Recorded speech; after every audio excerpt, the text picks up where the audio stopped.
मेरा नाम प्रियंका है। मेरे पिता ने मेरे साथ जो किया वो कोई सोच भी नहीं सकता। मैं अपने पिता की एक लौती बेटी हूँ। हम बहुत ही रईस परिवार से हैं। हमारी एक कंपनी है, पैसों की कोई कमी नहीं। बचपन से ही मुझे ऐशो आराम की आदत है। नौकर चाकर गाड़ियाँ मेरे चारों तरफ रहती थी। मेरी जिंदगी में मैं बहुत अच्छे से जी रही थी। लेकिन उस एक दिन ने मेरी जिंदगी बदल दी। हमारे यहाँ कुछ ही दिनों से एक नया ड्राइवर आया था।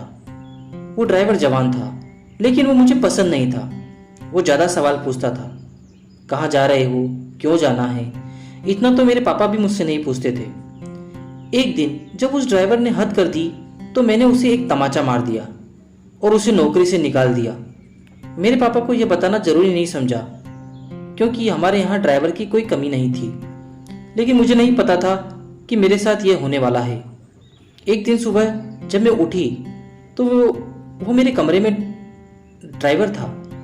वो ड्राइवर मेरे कमरे में इतनी सिक्योरिटी के बीच कैसे आ गया मुझे पता नहीं था। शायद मैंने उसे मारा था। इस बात का बदला उसे लेना था। मैंने कहा कि तुम यहाँ क्या कर रहे हो। वो बोला कि मैं तुम्हारा पति हूँ। कल रात को तुम्हारे पिता ने मेरी शादी तुमसे करवा दी है। मैंने कहा कि तुम पागल हो, मेरे पिता तुमसे शादी क्यों करवाएंगे। और शादी हो गई, मुझे पता भी नहीं चला। फिर उसने कहा कि मुझे पता था तुम यह बात नहीं मानोगी, इसलिए मैं तुम्हें तस्वीर दिखाता हूँ। उसने अपने मोबाइल में हमारी शादी की तस्वीरें दिखाई। वो सच बोल रहा था। मैं उसके साथ मंडप पर बैठी थी। मुझे होश नहीं था और मेरे पिता भी मेरा कन्यादान करते उस तस्वीर में थे। मुझे उस तस्वीर को देखकर भरोसा नहीं हुआ कि मेरे पिता मुझे इतना प्यार करते थे। वो मेरी शादी बेहोशी में मेरी मर्जी के बिना एक ड्राइवर से करवा सकते हैं। मैं उसी समय अपने पिता के पास गई। पापा को कहा कि पापा यह सब क्या है, ये कोई नाटक है। ये ड्राइवर के साथ आपने मेरी शादी करवा दी, वो भी मुझे बेहोश करके। आप ऐसा कैसे कर सकते हैं। पापा ने कहा कि वो मजबूर है। मैंने कहा मजबूर? हम मजबूर हैं? इतने बड़े होने के बाद भी इसकी क्या औकात है, हम इसके आगे कैसे मजबूर हो सकते हैं। वो बोला कि जवान संभाल कर बात करो, अब मैं तुम्हारा पति हूँ। मैंने बोला अब मैं इस शादी को नहीं मानती। ये कैसी शादी, ये मेरी मर्जी के खिलाफ है। वो बोला कि मर्जी तुम्हारे बाप की थी, जो इस तस्वीर में साफ दिखाई दे रहा है। वो बोला चलो अब मेरे साथ। मैंने कहा चलो कहाँ, यह मेरा घर है। वो बोला नहीं, तुम मेरी पत्नी हो और अब तुम मेरे साथ रहोगी। अगर नहीं मानी तो यह तस्वीर मीडिया में जाएगी। मेरे पिता चुपचाप खड़े होकर यह तमाशा देख रहे थे। उसने मेरा हाथ जोर से पकड़ा और खींचकर ले जाने लगा।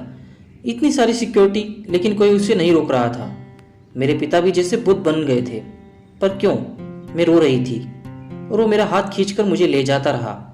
मुझे नहीं पता था कि उनकी क्या मजबूरी थी, पर इन सब के बीच मेरी जिंदगी के साथ बहुत बड़ा मजाक हो रहा था। वो मुझे अपने घर में ले गया। घर नहीं, पिंजरा था, एक छोटा सा कमरा।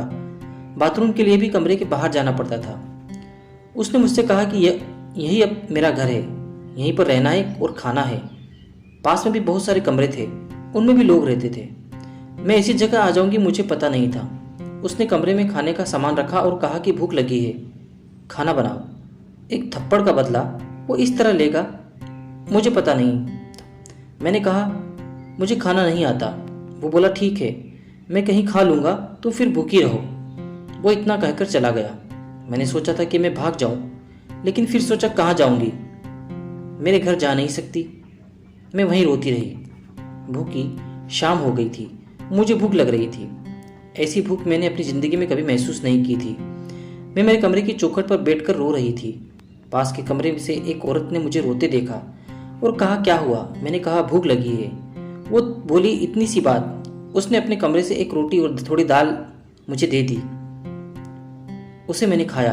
मैंने हर जगह के पकवान खाए, लेकिन वो रोटी और दाल खाकर मुझे जो अनुभव हुआ, लगा जैसे मैंने भगवान को पा लिया हो। रात हो गई थी। वो वापस आया। आते ही उसने कमरे का दरवाज़ा लगा लिया। मुझे डर था कि कहीं वो मेरे साथ ज़बरदस्ती ना करे, लेकिन वो चुपचाप एक कोने में सो गया। इतने बड़े महल से एक कमरे में, वो भी अजनबी के साथ। मैंने सोचा कि अब मैं ये बर्दाश्त नहीं करूँगी। मैं उस रात सोई नहीं और सुबह उसके उठने के पहले मैं कमरे से भाग निकली। मैं अपने एक दोस्त के यहाँ गई, लेकिन जब मैं उसके घर पहुंची तो उसने मुझे दरवाजे से अंदर नहीं आने दिया। बोला कि तुम्हारे पापा का फ़ोन आया था कि अगर किसी ने तुम्हारी मदद की तो अंजाम अच्छा नहीं होगा। उसने मेरे मुंह पर दरवाज़ा बंद कर दिया। मैंने सोचा था कि वापस उस कमरे में नहीं जाऊंगी, लेकिन कुछ ही घंटों में मैं समझ गई कि मेरे लिए अभी सबसे ज़्यादा सुरक्षित कोई जगह नहीं है। इसलिए मैं वापस वहीं लौट आई। मुझे वापस देखकर वो बोला, क्यों आ गई? तुम्हें मुझसे कोई बचा नहीं सकता।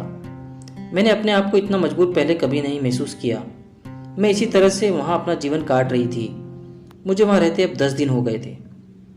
खाना मैं बना नहीं पाती थी, जैसा भी बनता था मैं खाती थी।